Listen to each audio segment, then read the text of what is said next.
Right now, in the Persian Gulf, a superpower's bluff is essentially being called. Yeah, and it is happening right out in the open. Exactly. I mean, for decades, the unwritten rule of global security was brutally simple, right? You touch American military assets, and you face absolute regime-ending annihilation. That was the bedrock assumption, yeah.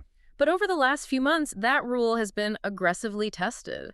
The barrier of untouchability has been pierced, and, well, the world hasn't ended. And capitals from Moscow to Beijing are taking furious notes on this. Right, they absolutely are.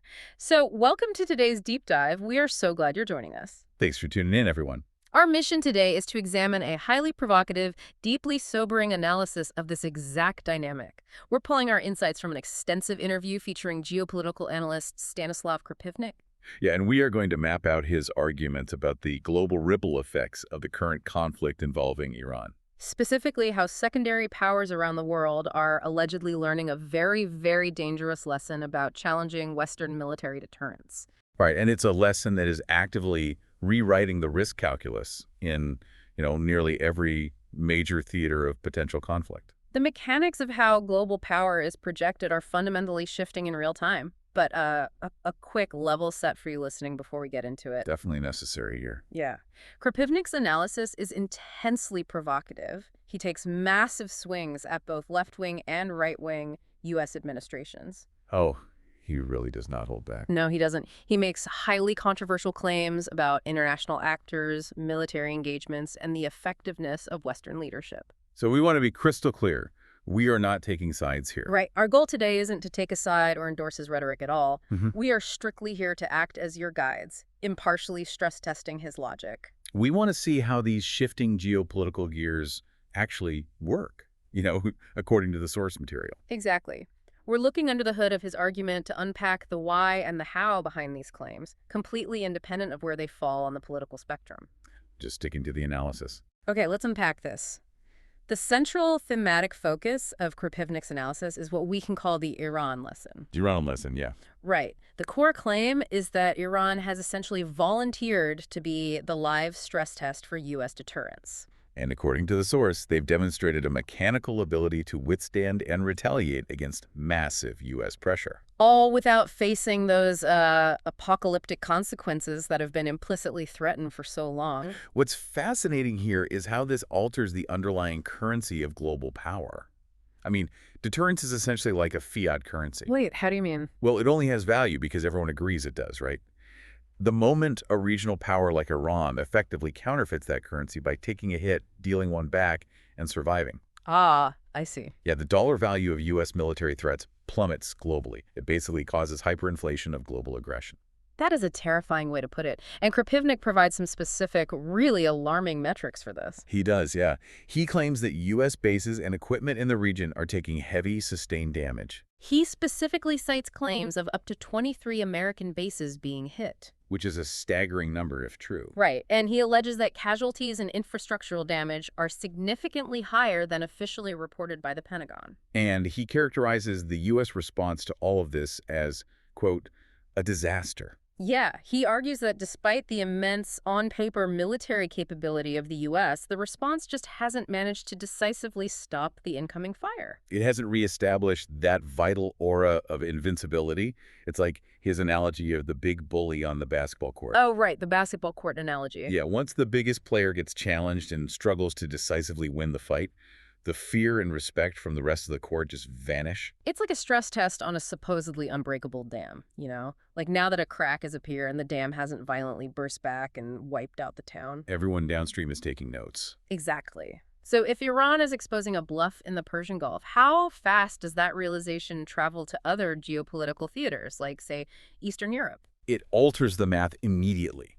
I mean, the analysis moves the focus straight to Moscow. Right. Because if Iran has seemingly proven that hitting back is the only way to gain respect without triggering total annihilation, immense pressure starts building within the Russian military and society to replicate that exact tactic. Precisely. The source notes that Russian generals are actively watching the Middle East and asking, well, why aren't we doing what Iran can do? Which leads to a really terrifying proposition. Krapivnik argues that because of this perceived erosion of U.S. deterrence, Russia might decide to basically take the gloves off. Right, because historically, the conflict in Ukraine has operated within a strict set of boundaries as a proxy battlefield. Yeah, the West supplies the weapons, but the kinetic fighting mostly stays within Ukrainian borders. But the source suggests Russia could completely bypass that proxy battlefield and directly strike European manufacturing centers. He specifically names companies like Rheinmetall in Germany or the manufacturers of what he calls flamingo systems. Yeah, and to clarify the technical side for a second, when he mentions flamingo systems, he's referring to advanced autonomous targeting munitions. Right, and upgraded drone technologies. Exactly. These are the specific force multipliers that are inflicting really heavy damage on Russian armor right now. So striking the origin point of those systems is a massive tactical temptation. Huge temptation. But hold on, I have to push back on the strategic logic of that for a second. I mean, striking a Rheinmetall factory in Germany isn't just taking the gloves off. No, it's a massive escalation. It's a direct kinetic violation of NATO Article 5. He's suggesting Russia would risk absolute nuclear war over a supply chain. That's the claim, yes. Does he actually explain how Moscow justifies taking that apocalyptic risk, or is this just, extreme geopolitical posturing? Well, from the viewpoint presented in the source, it is a brutally calculated move designed to literally call a bluff. A bluff. Yeah.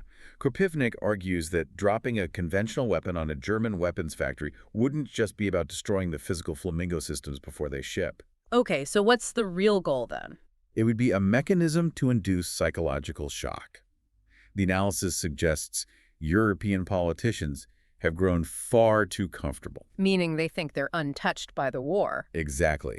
They operate under the belief that they can safely sponsor actions, fund a proxy war, supply advanced weaponry. All while remaining physically immune in their own capitals. Right. They believe the consequences of the war will only ever be felt by Ukrainians. So the strike is designed to physically shatter that illusion of immunity, to wake them up. Yes. The goal is to fundamentally alter their security calculus overnight. I mean, if smoke is suddenly piling up from a key manufacturing point in Berlin or Warsaw, the domestic political reality in Europe changes instantly. Instantly. And the underlying bet Moscow would be making, the reason they might view Article 5 as a bluff. Is the calculation that the United States is not going to trade New York or Washington in a global nuclear exchange just to avenge a weapons factory in Germany? Exactly. That's the chilling logic behind it. But if capitals are actually calculating that the U.S. won't risk New York for Berlin, I mean, the entire architecture of the nuclear era is collapsing. That's unraveling, yeah. Which brings us to arguably the most chilling part of this deep dive, the death of mutually assured destruction, or MA. Yeah, this is where the tactical shifts on the ground meet real existential threats. MAD was the bedrock of the Cold War. It was that terrifying but, stabilizing idea that neither side would launch a nuclear attack because both sides guaranteed the other's total destruction. Right, but for MAD to actually work, it requires transparency, predictability, and crucially functioning diplomatic back channels. To de-escalate false alarms and things like that. Exactly. But Krapivnik highlights a severe critique of current U.S. military doctrine, specifically its first strike posture. So what does this all mean? It means the stabilizing fear of MAD is eroding into a highly destabilizing paranoia. Paranoia is the right word. The source argues that if a superpower openly reserves the right to execute a first strike and simultaneously displays a focus on decapitation strikes, meaning targeting the leadership of a rival nation directly to eliminate the government's head. Exactly. If you do that, it completely perverts the incentive structure for every other nuclear-armed nation. It's like it creates a geopolitical Mexican standoff where someone has secretly removed all the safety catches. That's a perfect way to describe it. I mean, if you know the other guy has a stated policy that allows him to execute a decapitation strike whenever he feels sufficiently threatened, you aren't going to wait for him to act. No, you can't afford to. Right. The moment you see an opportunity, or even just the moment your radar detects a glitch, you are mechanically incentivized to strike first. The source argues that MAD has been replaced by a paranoid race to see who gets to push the button first. Wow. Yeah. If you are a rival nation, the logic of geopolitics dictates that you must exterminate the threat the moment you can before they can launch that decapitation strike against you. It replaces predictability with panicked hair-trigger reactions. Just imagine the sheer instability of a world operating on that logic. It's terrifying. You are replacing diplomacy with a continuous, creeping dread that the other guy is about to wipe you out preemptively. And you mentioned earlier that MAD requires functioning back channels and transparency. Right. But Krapivnik's analysis suggests those are basically gone. If we connect this to the bigger picture, the source argues that this paranoia is actively amplified by perceived dysfunction within the U.S. administration itself. Erratic signaling, right. Exactly. The analysis points to incredibly mixed messaging that terrifies rival intelligence agencies. Like what? Well, on one hand, you have public figures dismissing the damage to U.S. assets. The source notes claims from former President Trump that satellite footage of burning assets was simply AI and not real. Wait, the source literally quotes the administration claiming the damage is artificial intelligence, while simultaneously asking for international coalitions to help secure the Strait of Hormuz, because the situation is too physically dangerous. Yeah, the contradiction is massive. Yeah. And to a rival state analyzing this data, that kind of erratic behavior does not look like calculated grand strategy. It looks like institutional desperation. Exactly. Dealing with a desperate, heavily armed superpower that holds a first strike doctrine is exactly what pushes rival powers toward that preemptive logic we just discussed. And this paranoia and perceived weakness, it doesn't just isolate rivals, it terrifies allies. Oh, absolutely. It is actively unraveling the West's global alliance network. Because if you are an ally and you see the superpower struggling to deter a regional power like Iran, And communicating erratically about it. right, you start doing the math on your own national survival. Which brings us to the global realignment phase of the analysis. The source provides specific, concrete examples of major allies quietly hedging their bets. They're altering their posture. Yeah. For instance, he points to Arab states, specifically Saudi Arabia, What are they doing? allegedly communicating to U.S. bases that they will not assist them in an escalating conflict with Iran, essentially declaring neutrality. We need to explain why that neutrality matters mechanically, though. I mean, Saudi Arabia isn't just a political ally. No, it's a geographic fortress. Exactly. If they declare neutrality, does that mean they are denying the U.S. airspace and logistical basing? That is exactly the implication. If regional allies deny airspace and logistical support, the United States is physically prevented from projecting power effectively. So the frontline states are looking at the shifting deterrence currency and deciding they do not want to be the physical launchpad for a conflict that the U.S. might not win. Right. And it's not just the Middle East. The source mentions South Korea expressing acute anxiety too. Because of the Patriot batteries. Yeah. After the U.S. reportedly pulled air defense systems, specifically those Patriot batteries, out of the region, quote, in the middle of the night. I mean, South Korea's entire domestic political calculus relies on the U.S. security umbrella to deter Pyongyang. Exactly. If Seoul watches American air defenses get quietly packed up and moved to cover gaps in the Middle East, that sends a terrifying message about Washington's capacity to fight on two fronts. And while the allies are retreating and worrying about their umbrellas, the rivals are aggressively arming and coordinating. Right. The source details how Russia and China are no longer just passive observers of the Iran situation. They are actively backing Tehran. And this isn't just diplomatic cover at the UN, right? We are talking about material strategic enablement designed to neutralize Western technological advantages. Yeah, the analysis outlines Russian deliveries of advanced jamming equipment, Specifically noting systems used to block Starlink terminals. which completely blinds drone operators. They're also providing propulsion upgrades for Iranian drones. And perhaps most alarmingly, Krapivnik points out the strategic husbanding or holding back in reserve of advanced Russian S-400 anti-air systems. The mechanism behind holding back those S-400s is critical. They aren't just stockpiling missiles. They are deliberately creating an anti-access area denial bubble, or A2AD. Exactly. The source claims these systems are being kept ready specifically to target American B-52 bombers. Wow. So if the U.S. decides to escalate to a heavy air campaign against Iran, but they can't fly B-52s into the theater without facing advanced radar locks hundreds of miles out. Their entire doctrine of overwhelming air superiority physically breaks down. This raises a massive logistical question. Is the United States currently capable of managing a multi-front global realignment of this magnitude? This raises an important question, yeah, and the source suggests the answer is no. Pointing out that even internal U.S. officials are sounding the alarm about strategic overextension. The analysis highlights the resignation of Joe Kent. He was appointed to the National Counterterrorism Center. Right. And according to the source, Kent reportedly stepped down because he believed the push for conflict with Iran was driven by lobbyists and political pressure. Rather than any imminent actual threat to the nation. I mean, when your own counterterrorism directors are resigning because they believe the strategy is a politically motivated blunder, it signals severe institutional vulnerability to adversaries watching from the outside. It really does. Here's where it gets really interesting, though. As this global coordination against Western interests ramps up, Krapivnik points out a glaring irony regarding the geopolitical outrage over intelligence sharing. Oh, the hypocrisy argument. Yes. Western leaders have heavily criticized Russia for allegedly providing targeting data and satellite intelligence to Iran. But the source essentially asks, what did the West expect? Right. The U.S. and Europe have been openly providing exact targeting data, signal intelligence, and satellite support to Ukraine to strike Russian assets for years. To act shocked when adversaries do the exact same thing in a different theater suggests a total lack of strategic self-awareness. It is the end of American exceptionalism in the tactical space. It really is.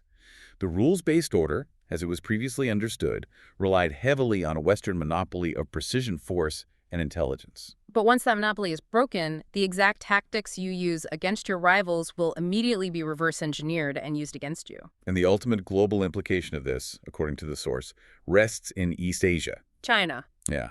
China's watching this entire spectacle.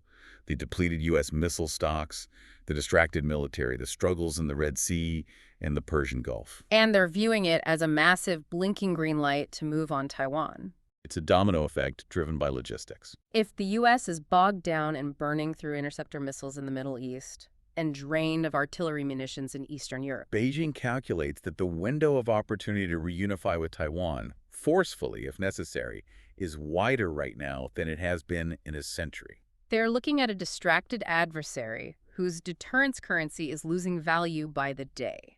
So to synthesize all of these complex threads, the deep dive we've taken today paints a picture of a world undergoing a rapid, violent transition. Stanislav Krapivnik's analysis suggests that the illusion of American invincibility, that psychological barrier holding back the pressure of global rivals, has been pierced. The defining lesson being absorbed by Russia, China, Iran, and every hedging ally in between is that absorbing Western hits and escalating forcefully is no longer strategic suicide. Right. It is now viewed as a mechanically viable strategy to fracture Western alliances and rewrite the rules of global security. And the reason this matters to you, listening right now, is that it signals the definitive end of an era. For the last few decades, global conflict has largely been managed through contained proxy wars and asymmetric counterterrorism operations. But according to this analysis, we are moving rapidly back into an era of direct existential friction between great powers. Only this time, the safety net of mutually assured destruction no longer applies the way it used to. We are in uncharted, highly volatile waters where the old rules simply do not function. The foundational mechanisms of deterrence have changed. And the players are adapting in real time, often by adopting incredibly dangerous, hair-trigger new strategies. Yeah. Which leaves us with a final provocative thought to consider. Earlier, we discussed how man-barrel relies on transparency and back channels, right? Right. And how the shift to a first-strike mentality breeds total paranoia. Well, the source material briefly mentions another critical factor in this breakdown, which is the complete death of diplomatic trust. Yeah, Krapivnik specifically cites the Minsk agreements. The 2014 and 2015 treaties meant to halt fighting in Ukraine.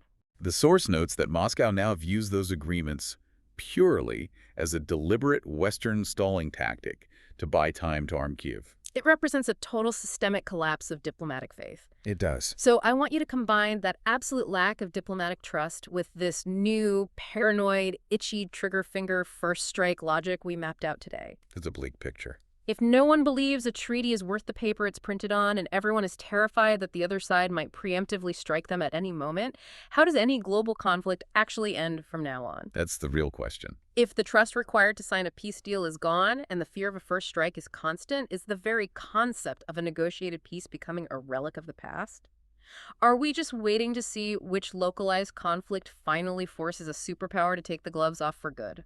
Definitely something to think about. Thank you for joining us on this deep dive. Keep asking the hard questions and keep challenging the narratives you see in the news. We'll catch you next time.